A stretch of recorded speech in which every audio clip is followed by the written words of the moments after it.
Personality நம்ம அடிக்கடி கேள்விப்படுற ஒரு வேர்ட். சில பேருக்கு பர்சனாலிட்டினா அவுட்டர் லுக் நினைப்பாங்க, சில பேர் பர்சனாலிட்டினா கேரக்டர் நினைப்பாங்க, சில பேர் பர்சனாலிட்டினா எப்படி பிஹேவ் பண்றாங்க பொறுத்து நினைப்பாங்க. பட் ஆக்சுவலா பர்சனாலிட்டினா என்ன? இது எல்லாத்தையுமே இன்க்ளூடடா இருக்கிறது தான் பர்சனாலிட்டி. இதை சிம்பிளா சொல்லணும்னா ஒரு பர்சன் அவனோட லைஃபை இந்த உலகத்துல என்ன மாதிரி வேலை எடுத்துட்டு போறானோ அதுதான் பர்சனாலிட்டி. பர்சனாலிட்டியில ஒரு பர்சனோட கேரக்டர், பிஹேவியர், அவனோட வே ஆஃப் தாட், எப்படி புரிஞ்சுக்கிறாங்க, எப்படி பேசுறாங்க, அவங்களோட பாடி லாங்குவேஜ், இப்படி எல்லாத்தையுமே இன்க்ளூடடா இருக்கிறது தான் ஒரு பர்சனாலிட்டி. ஸோ ஒரு பர்சனாலிட்டியை டெவலப் பண்ணணும்னா இந்த எல்லா விஷயத்தையுமே டெவலப் பண்ணணும். ஸோ இந்த வீடியோல ஒரு பர்சனாலிட்டியை எப்படி இம்ப்ரூவ் பண்றேன்னு சொல்றேன். ஸோ இந்த மாதிரி இன்ட்ரெஸ்டிங்கான வீடியோ பத்திலாம் தெரிஞ்சுக்கணும்னா சேனல் மறக்காம சப்ஸ்கிரைப் பண்ணிக்கோங்க.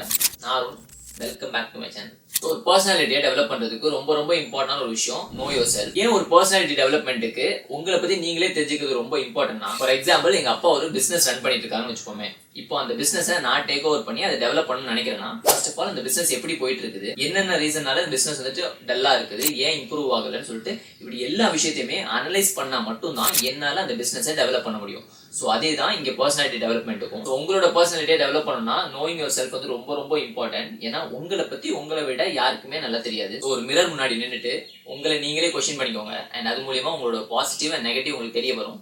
இப்போ அந்த நெகட்டிவ் வந்துட்டு நீங்க எப்படி பாசிட்டிவா மாத்தலாம்னு சொல்லிட்டு உங்களுக்கு ஒரு ஐடியா கிடைக்கும். ஸோ ஒரு பர்சனாலிட்டியை டெவலப் பண்றதுக்கு ரொம்ப ரொம்ப இம்பார்ட்டன்ட் உங்களை பத்தி நீங்களே தெரிஞ்சுக்கிறது. So second one, give respect. நீங்க யார்கிட்ட பேசினாலுமே அவங்களுக்கு கொடுக்க வேண்டிய ரெஸ்பெக்ட் நீங்க கொடுத்தா மட்டும்தான் உங்களுக்குமே அந்த ரெஸ்பெக்ட் திருப்பி வரும். ஸோ ரெஸ்பெக்ட் கொடுக்கறதெல்லாம் அவுட் ஆஃப் ஃபேஷன் எப்பவுமே நினைச்சாங்க. பிகாஸ் நம்ம எந்த அளவுக்கு ரெஸ்பெக்ட் கொடுக்குறோமோ அதே அளவுக்கு நமக்குமே ரெஸ்பெக்ட் கிடைக்கும். ஸோ ஒரு பெட்டர் பர்சனாலிட்டியா இருக்கிறதுக்கு ரொம்ப ரொம்ப இம்பார்ட்டன்ட் நம்ம ஆப்போசிட்ல பேசுறவங்களுக்கு ரெஸ்பெக்ட் கொடுக்கறது. ஸோ நீங்க இது வரைக்கும் இந்த விஷயத்தை பெருசாவே எடுத்தது இல்லைன்னா இனிமையாவது இந்த விஷயத்தை கன்சிடர் பண்ணிக்கோங்க. So third one, be a good listener. நம்ம எப்பவுமே கான்வர்சேஷன் பண்ணும்போது அடுத்து என்ன ரிப்ளை பண்ணலாம்னு சொல்லிட்டு யோசிக்காம அந்த கான்வர்சேஷனை எந்த அளவுக்கு அண்டர்ஸ்டாண்ட் பண்ணிக்க முடியும்னு யோசிங்க. ஸோ எப்பவுமே ஒரு கான்வர்சேஷன் நடக்கும்போது அடுத்தவங்க என்ன பேசுறாங்கன்னு சொல்லிட்டு ப்ராப்பரா லிசன் பண்ணுங்க. அப்பதான் உங்களோட ரிப்ளைவை கரெக்டா கொடுக்க முடியும். ஸோ அதை விட்டுட்டு யாராவது பேசிட்டு இருக்கும்போது நம்ம என்ன ரிப்ளை பண்ணலாம், நம்ம ஹேர் கரெக்டா இருக்கா, நம்ம நல்லா இருக்கோமான்னு சொல்லிட்டு யோசிக்காம பேசுறவங்களுக்கு ஒரு ப்ராப்பரான அட்டென்ஷன் கொடுங்க. இப்படி பண்ற மூலியமா உங்களால ஒரு பெர்ஃபெக்டான ரிப்ளைவை கொடுக்க முடியும். ஒரு பர்சனாலிட்டி டெவலப்மெண்ட்டுக்கு ரொம்ப ரொம்ப இம்பார்ட்டன்ட் ஒரு நல்ல லிசனரா இருக்குது. ஃபோர்த் ஒன்,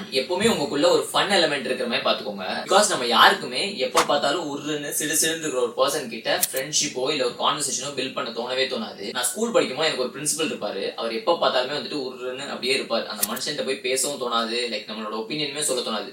ஸோ ஆப்வியஸா நம்ம யாருக்குமே அந்த மாதிரி ஒரு பர்சன் கிட்ட கான்வர்சேஷன் பில்ட் பண்ணவே பிடிக்காது. நீங்க ஒரு பெட்டர் பர்சனாலிட்டியா இருக்கிறதுக்கு எப்பவுமே உங்களுக்குள்ள ஒரு ஃபன் எலிமெண்ட் ஆட் பண்ணிக்கோங்க. பிகாஸ் நீங்க யார்ட்டையாவது கான்வர்சேஷன் நடத்தும் போது அந்த இடத்துல ஒரு ஃபன் எலிமெண்ட் இருந்துச்சுன்னா சீக்கிரமா அந்த பீப்புள் உங்ககிட்ட கனெக்ட் ஆயிடுவாங்க. ஒரு பர்சனாலிட்டி டெவலப் பண்றதுக்கு ரொம்ப ரொம்ப இம்பார்ட்டன்ட் இந்த ஃபன் எலிமெண்ட். ஸோ இது வரைக்கும் நான் அப்படி இல்ல சிடுசிடுன்னு தான் இருப்பேன்னா அந்த ஃபன்னை கொஞ்சம் ஆட் பண்ணிக்கோங்க. Fifth one, develop your knowledge. Knowledge develop பண்றது நீங்க எந்த மெத்தட்ல வேணா பண்ணலாம். நிறைய புக்ஸ் படிக்கலாம், இல்ல டிஃப்ரெண்ட் கைண்ட் ஆஃப் பீப்புள் கிட்ட மிங்கிள் ஆகி அது மூலியமா நாலேஜ் கெயின் பண்ணலாம், நிறைய வீடியோஸ் பார்க்கலாம். இப்படி எக்கச்சக்கமான வே இருக்கு. ஸோ உங்களோட நாலேஜை எந்த அளவுக்கு பில்ட் பண்ண முடியுமோ அந்த அளவுக்கு பில்ட் பண்ணிட்டே இருங்க. பிகாஸ் உங்களோட பர்சனாலிட்டியை டெவலப் பண்றதுக்கு ரொம்ப ரொம்ப இம்பார்ட்டன்டான ஒரு விஷயம் தான் இந்த நாலேஜ். ஏன் சொல்றேன்னா நிறைய நாலேஜ் இருக்கிற ஒரு பர்சனாலிட்டி பார்க்கும்போது நமக்கு தெரியாமலே நமக்கு அவங்களை பிடிச்சிரும். Fifth one, body language. உங்களோட பாடி லாங்குவேஜ் ப்ராப்பரா இல்லைன்னா ஆப்வியஸா உங்களோட பர்சனாலிட்டி அடிப்படும். ஸோ பாக்குறவங்க உங்களோட அப்பியரன்ஸ் அண்ட் பாடி லாங்குவேஜ் ரொம்பவே கன்சிடர் பண்ணுவாங்க. ஸோ பாடி லாங்குவேஜ் உங்களோட பர்சனாலிட்டியில ஒரு மேஜர் ரோல் பிளே பண்ணும். ஸோ எந்த அளவுக்கு உங்களோட பாடி லாங்குவேஜ் மேல நீங்க ஒர்க் பண்றீங்களோ அந்த அளவுக்கு உங்களோட பர்சனாலிட்டியுமே டெவலப் ஆகும். Sixth one, attire. ஒரு ப்ராப்பரான டீசென்டான ட்ரெஸ்ஸிங் ஸ்டைல் வச்சுக்கோங்க. ஸோ தட் அதுவுமே உங்களோட பர்சனாலிட்டி டெவலப்மெண்ட்டுக்கு ரொம்ப ரொம்ப யூஸ்ஃபுல்லா இருக்கும். ஸோ நீங்க இந்த ட்ரெஸ் தான் போடுங்க, இந்த ட்ரெஸ் போடாதீங்கன்னு சொல்ல, பட்